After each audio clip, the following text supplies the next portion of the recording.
Добрый день, дорогие друзья! Я рада приветствовать вас в этот очень холодный и снежный день. В сегодняшнем выпуске поговорим о головном уборе – шапках, перчатках и шарфах.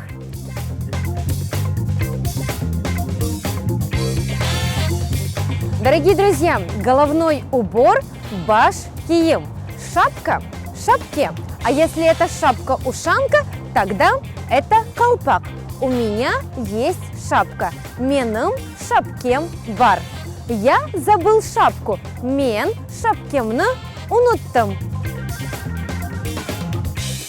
Перчатки – это колчаклар, а также можно сказать эльдивендлер. Если это одна перчатка, то это колчак. Надевать перчатки колчакларны киймек. Довольно-таки частым явлением является то, что мы теряем перчатки.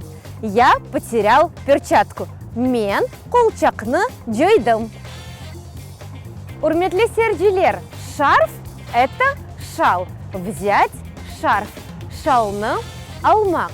Завязать шарф. Шалны багламак. В шарфе тепло.